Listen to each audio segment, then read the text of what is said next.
Before we start the panel discussion, let me ask one very vital question to the audience as to what is the difference between animals and human beings. Yeah, you can answer it loudly, no problem. Pardon? In- Intellect is somewhat right, somewhat wrong, because most other animals also have intellect. The biggest difference between animals and human beings is human beings know or they build places of worship. No other animals on planet Earth build places of worship or for divinity. So I welcome you all for this interesting session called Living Traditions and Living Temples. Firstly, I would like to ask Pankaj as to why humans really built a temple. Uh, there are two words in Sanskrit,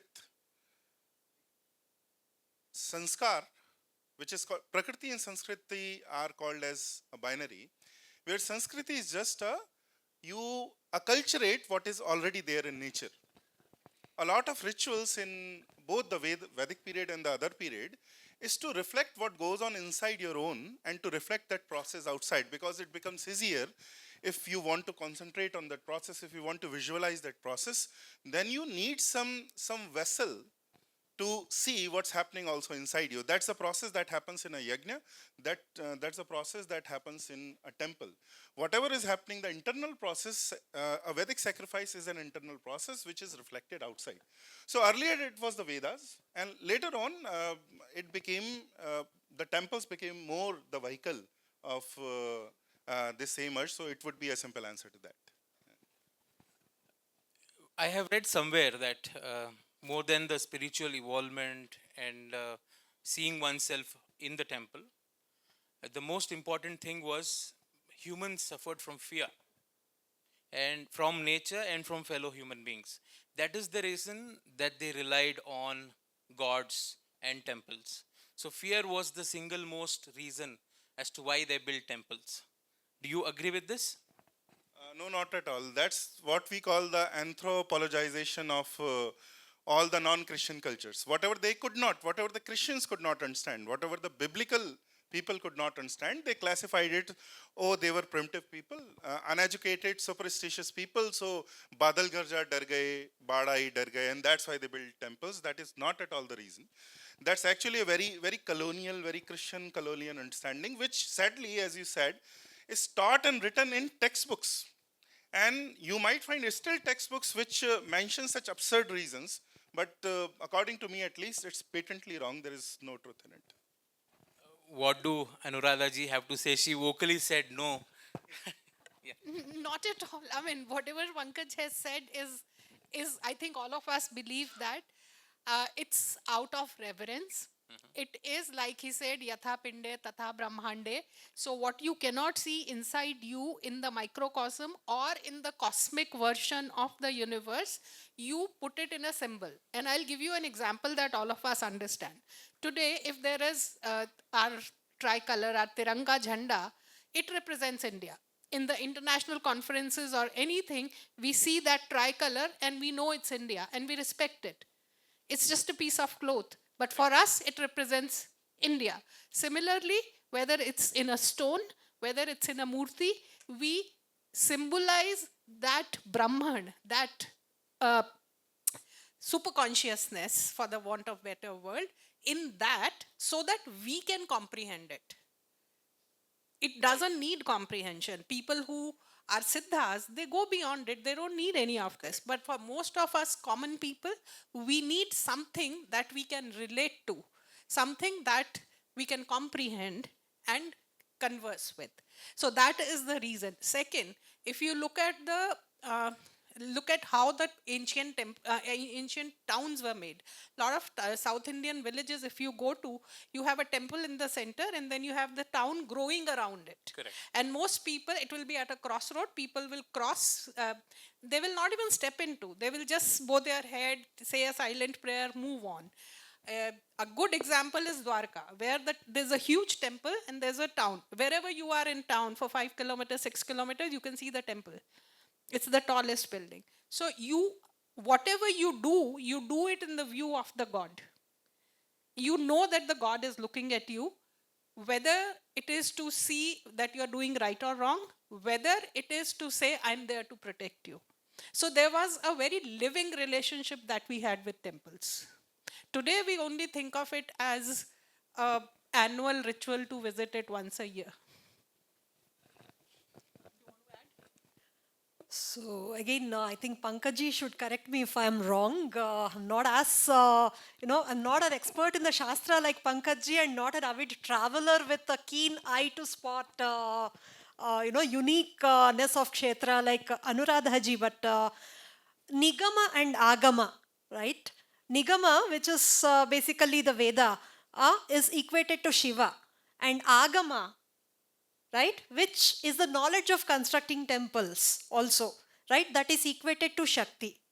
So basically it's not a fear, but it's some kind of a beautiful holding of that energy, is the temple. And temple, yesterday Dushyanji spoke about all the Purusharthas, right, and temple is that one unique, which is why it is the center of each township, each ancient township, because it is the one structure which serves all the Purusharthas. It is the center for arts and craft, which is why it serves the Kama.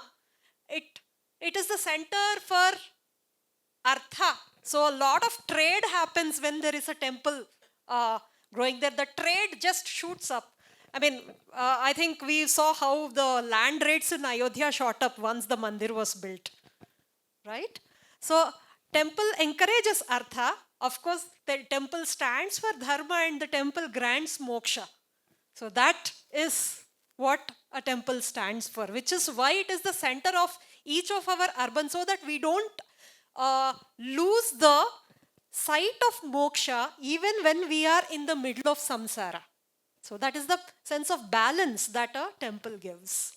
Okay, now that we know why. I want to add one thing. She mentioned economy. We had a full session on temple economy. While temple fuels economy, that's not the motive, goal, or purpose of temple. The temple is a place to earn punyas. It's not a place to look at from a GDP perspective. India has recently started talking in the language of numbers. And everybody likes to say Kashi Vishwanath used to earn 4 crores and now it earns 200 crores. But where is that coming from and where is that going? Was that money going to 100 odd people or 100,000 people of Kashi and now going to one person? Are we not, by putting ticketing system, are we not restricting the rights of a common Indian who dreams of going to Kashi, and now when he goes to Kashi, he does not even get half second in front of Kashi Vishwanath. So we must keep in mind that temple is to earn punya, not to earn money. Yes, it fuels trade, but that's not the purpose of temple. For that, you have your businesses and your jobs. So, Anuradhaji, I completely agree. But because the government gets very excited with the GDP, I am happy if the government keeps pursuing building those temples which are destroyed. If the economy is the reason, I'll take that as a good enough reason. The rest of the society can do the other things. Not as long as they don't make it a picnic spot where only the rich and famous can go. That is our responsibility. But I'm saying if the government gets involved because of the economy, that's okay. Pankaj, where is your and my agency? Now, if a VIP goes to any of these temples, the temple is literally handed over to them. They can be there and everybody is restricted. Why do I need to pay? A temple is one place where everybody should be equal. There should be no VIP darshans. And if you want to enter that temple, please stand in the queue. And honestly, queues are not as long. There is a lot of built up crowd so that economy can be fueled. But anyway. Let's come back to know about what are the different types of idols in a temple. So we go to a temple, there is a Swayambhu Linga, there is Swayambhu type of idols, then there is Arsha, then there is Daivika, then there is Pauranika, and also Manusha. Man has also started to build temples. So, can you please elaborate as to what Swayambhu, can any of you elaborate about what Swayambhu Linga is or Swayambhu idol is, like that of Tirupati or like that of Kashi?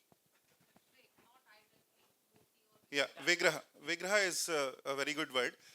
Icon is nearer. Icon is better than idol, but yeah, idol is completely wrong. So we have started saying Vigraha, and now actually most of the people have also started more in South India, less in North India. But at least the Vigraha, the word is taking on. So Swayambhu, of course, is where the god, the deity, is not sculpted by man, by us, but found or appears in someone's dream, appears on its own. We all have those stories, not just the most famous like Kedarnath, but in every city, in every town, you will find that just like I was born in Gwalior, so just outside Gwalior there is a hill which was called Hanuman temple, which is called as Gargaj ke Hanuman. So the story, the legend went that one day, there was a great lightning, some disturbance was going on, and the lightning struck the hill, and out of it, the hill broke into two. Out of it, the figure that appeared looked like Hanuman, and that same night, some priest had a dream. So that's how they got established. So Swayambhu, and then there are many other categories of Dev, Arsh, Puranik.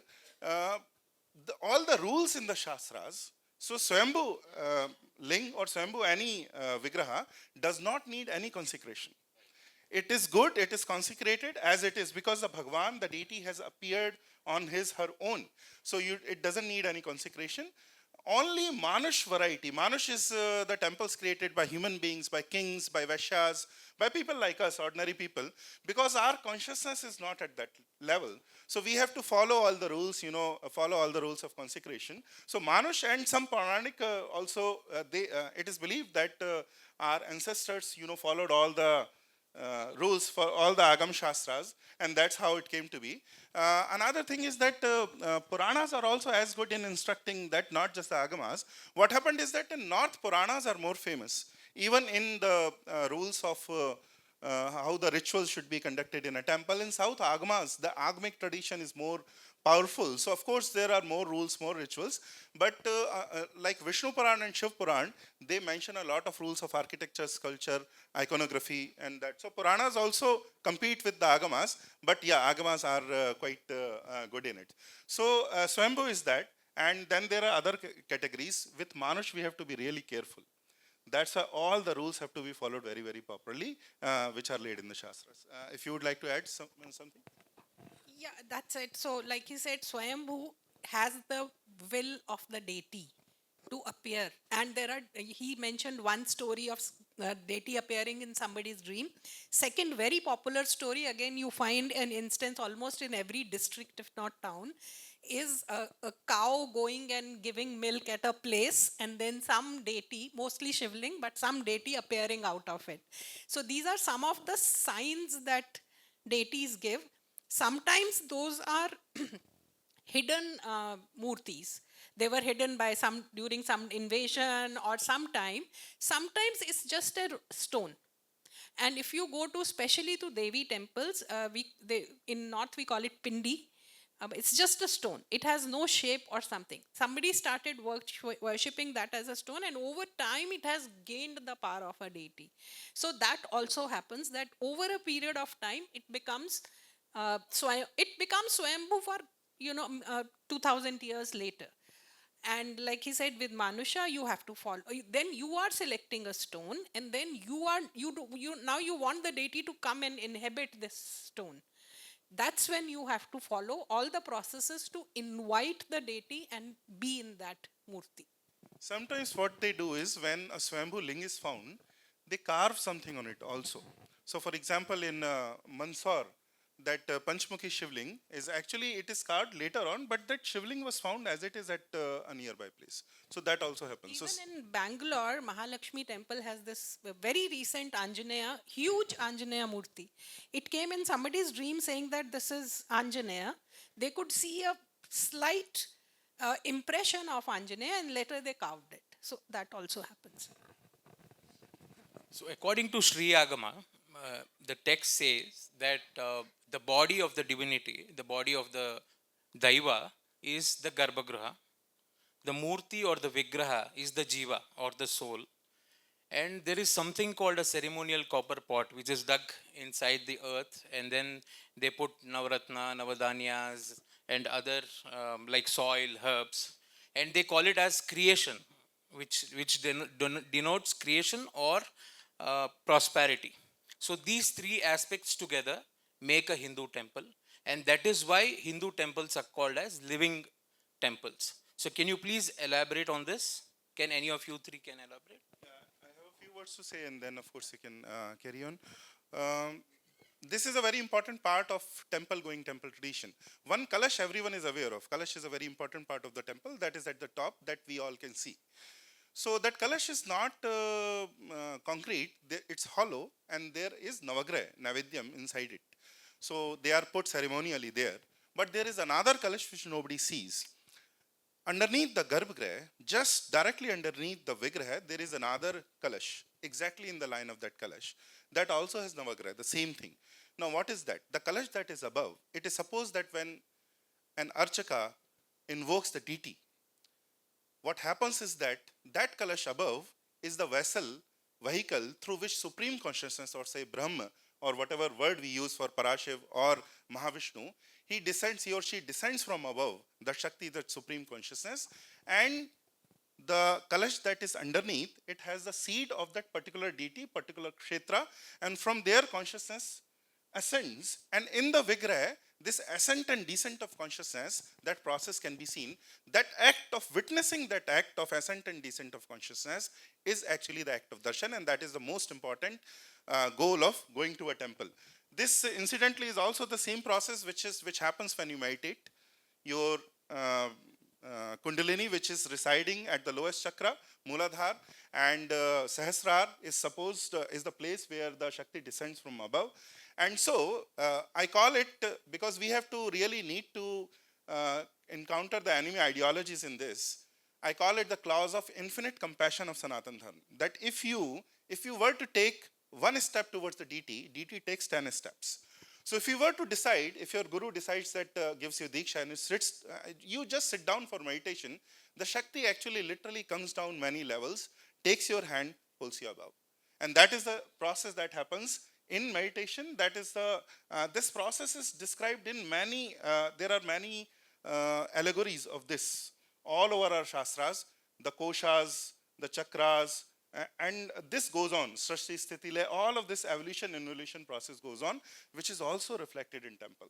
So I will just end with the sense that the beauty of Hindu disciplines is that no matter what discipline you pick, if you start to go deeper, you will reach the highest stage wherever, because all Hindu disciplines take you towards the highest spiritual knowledge. Something as concrete as a stone, the language of stone and architecture, they managed to make it so abstract that you are elevated to the highest level.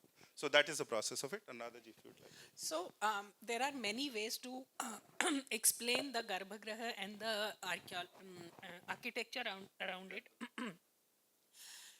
One of the things that I would, very simple things, the kalash below the murti, if you want to see how it was placed, I would say at this point in time, if you go to Modhera Sun Temple, the Garbhagriha is empty and you can see that pit, where you can still see the pit where they would have kept all the precious stones to concentrate energy there.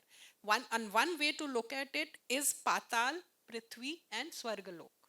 So that temple is something that connects you across the planes, across the lokas. That's one way to look at it.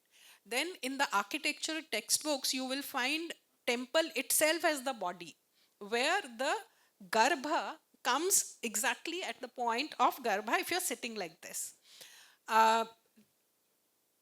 If I have to put it in a nutshell, then Garbhagriha is the nucleus which holds all the energy, which you can take a bit when you visit and spend some time there.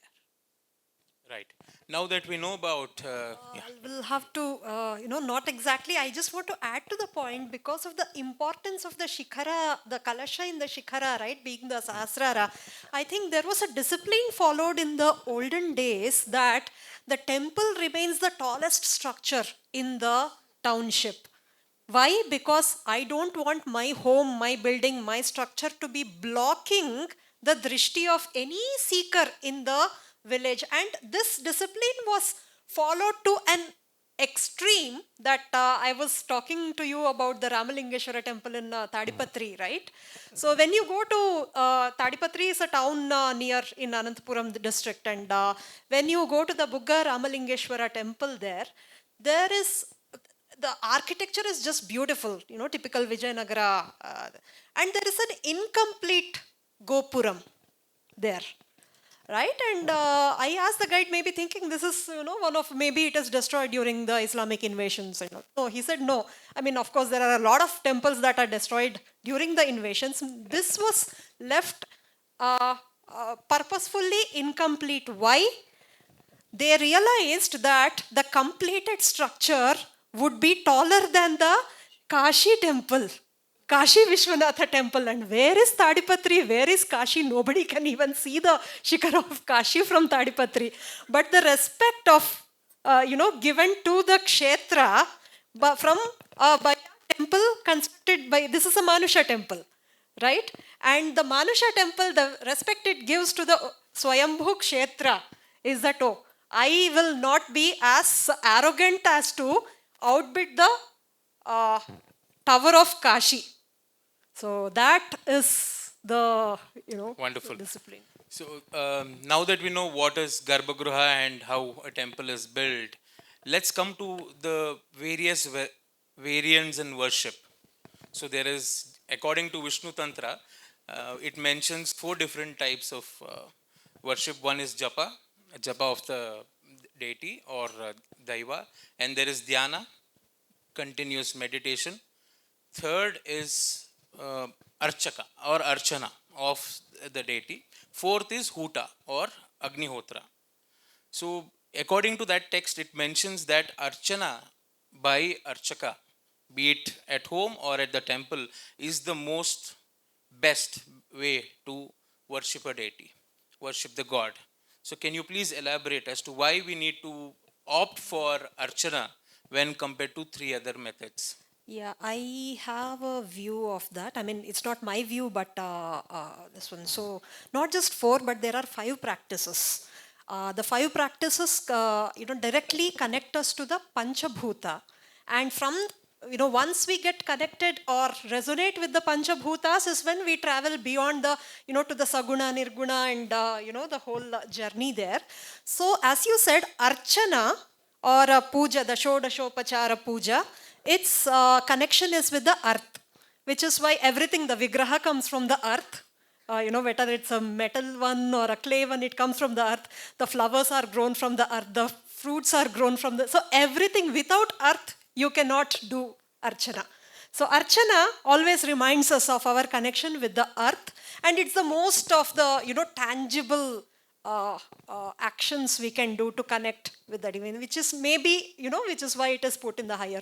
Next comes the Tarpana. And now, Tarpanas are of 3 kinds. When we say Tarpana, I think everybody remembers the Pitru Tarpana. But there is also a Rishi Tarpana and there is a Deva Tarpana. So, women can do Deva Tarpana and Rishi Tarpana according to my Guruji. And Pitru Tarpana is something only men do. So, Tarpana connects us with the water. Right? You don't need much, you just need a turmeric, this one, and icon, and you just, keep on offering tarpana.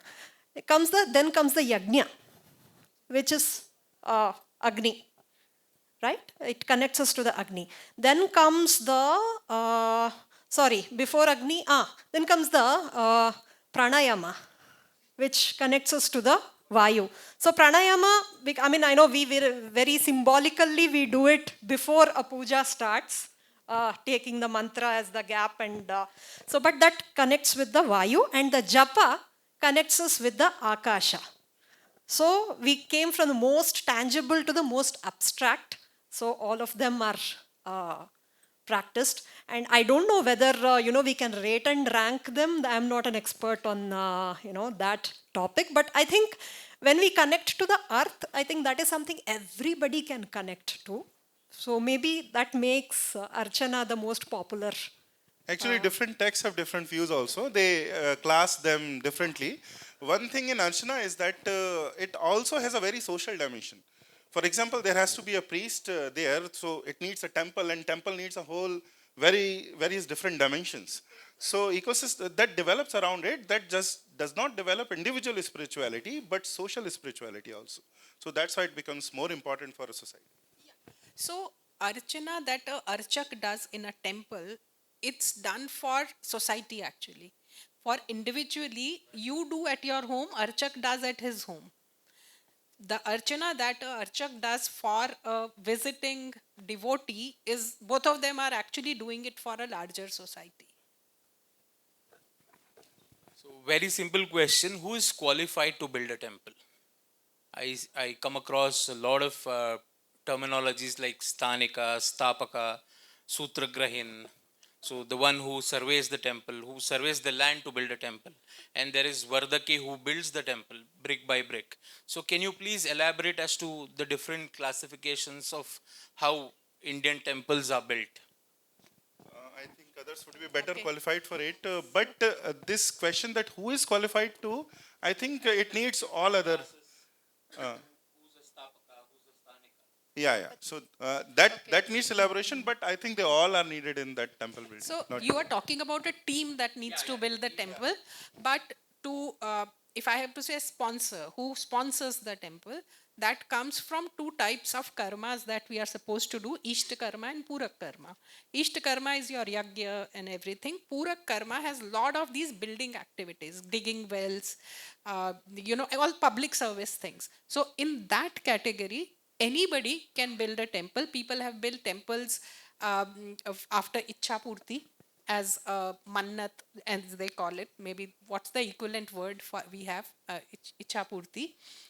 People have done it victory after winning wars. They have built temples. They have built temples when something has happened, or just when a temple was needed. So sponsor is the first person who will say, I want to build a temple.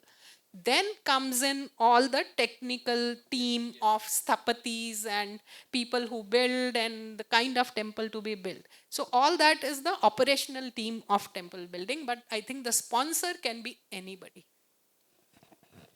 I think I have seen, I've heard about even courtesans being the sponsors, weavers being sponsors. So a temple happens only if all the classes of the society come together.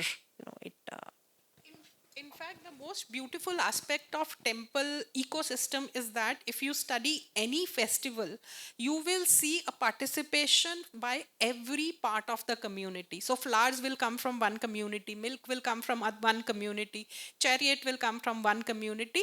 Yes, the basic archak responsibility remains with Brahmins because they traditionally had it, but everything else is divided, and whoever formed the community at that in and around that temple will have some role.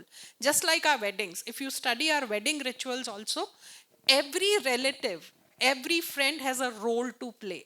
Even if it's just a small game kind of a role, it's there. Similarly, in temple rituals, every community was involved in some way or the other.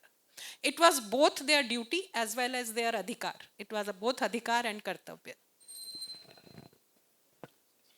Time up? Okay. One last remark, if you could, each of you can speak about your best experience or mysterious experience, mystical experience that you've had with any of the temples in India. One each for one.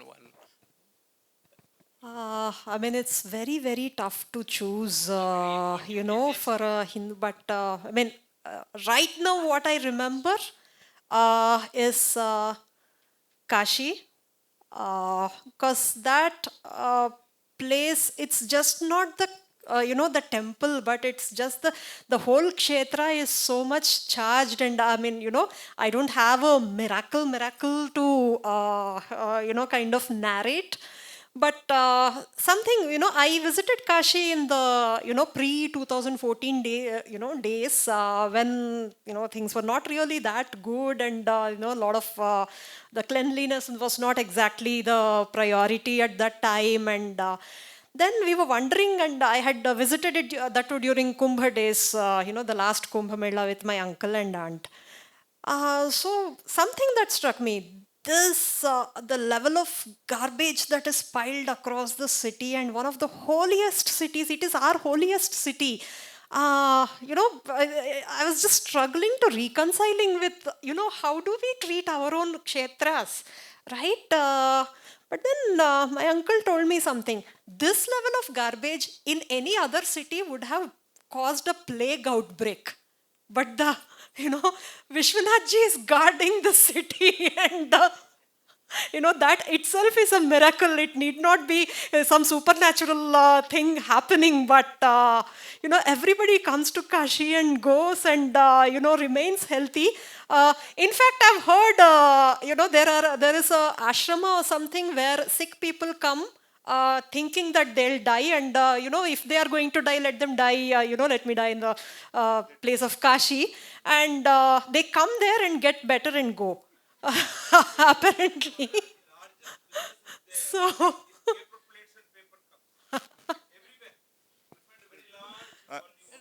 But I think we should give Kashi Vishwanath better things to do than save us from all this. Anuradha ji. I would just say, I will borrow Sandeep ji's line. Please start visiting temples. Please start engaging with them than merely going, saying one namaste, and coming back. If you have to meet people, try to meet them in your neighborhood temple. Try to see that your temple has the garden, the flowers that are offered, or the leaves that are offered to the deity, they are from the temple. Make sure there is a water body. You cannot have a temple without the sacred grove and the water body of the temple. Most of the urban temples do not have that. So see if you can create one and maintain one, however small it is. See, I've started one experiment in, and actually I've not started, somebody else has started, but I've joined them. So there's a group of youngsters. We meet in a Ram temple in Koramangala once a month, and we do bhajans for about 2 hours once a month. See if you can do this. I would love to see those automated drums go out of the temples, or music systems go out of the temples, and we should be the one going and playing and singing, because every time I hear that machine, it tells me there are no devotees around who can play or who can sing. Okay, so see if we can do this, if we can engage at a level. I think our engagement level is very, very transactional with the temple, and till we build that connect, the temples will not come. See if you can, do your voluntary work there. If you are a doctor, volunteer an hour. If you can teach somebody to volunteer an hour, if you can go and tell our people the schemes available with the government in the temple, because any kind of 1 hour of volunteering activity will bring the community together with temple at the center of it. If you ji.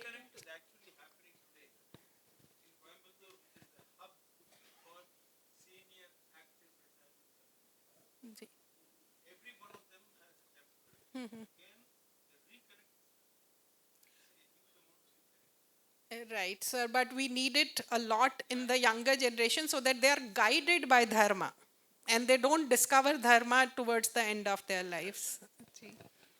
Yeah, as to one temple, I think, it's almost impossible to choose one. But I will just try to illustrate one point. For me, the favorite temple is the one just 10 kilometers away from my home, which is not an ancient temple, which is not an aesthetic temple. It has 4 walls, bathroom tiles all over. But it has, yes, just right behind the Bhagwan. But it is a Hanuman temple. And I have never felt more capable of concentrating, of meditating, and I've never felt more peaceful in any other place. So that illustrates the principles, because my guru, he always taught me everything almost it comes from him. When I started stumbling upon, and I'm a student of temple architecture, and I've been to more than 1600 places, and I've seen almost every single most wonderful temple that has ever been created. But even after that, what is the most important intent of a temple? That if there is a deity who is in worship, who is in the worship continues, Archana continues, if the Shakti of that place is alive, That is the purpose of the temple. It doesn't matter if it's extremely beautiful or if it's ugly. Ugly in quote unquote. Like in Andhra, what's happening right now is that Hindus have now caught up to the game of the church. They are now occupying every single hill, and they are planting a temple there, which are not, would be aesthetic. It's a very simple structure with all the colors thrown in at once, those temples. But I love those temples also as much as the great temples that are there. So we should not forget the spirit in pursuing the aesthetics. Kumar Swami would teach you that. That's why I just stated this principle through this example. Thank you so much. Thank you so much, Saiji.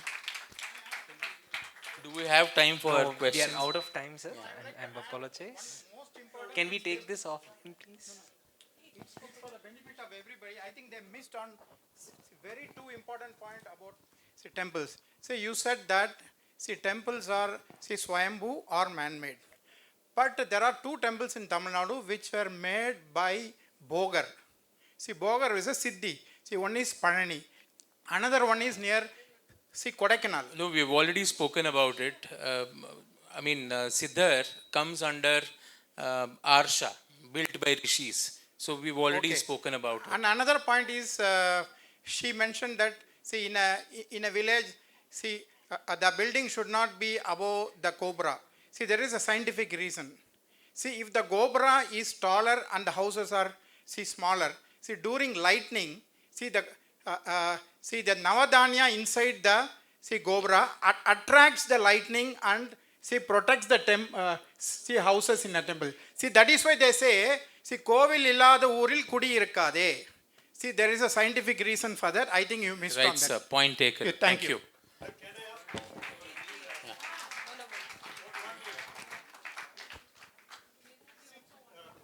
In respect of some of the important temples, there is a saying, unless there is a bulava, you can't reach. This has happened to me, and I see very clearly this. For many years, for many temples, I had tried to go. I had the wherewithal, I had the time, but could not go. And you least expect, and suddenly you land up there.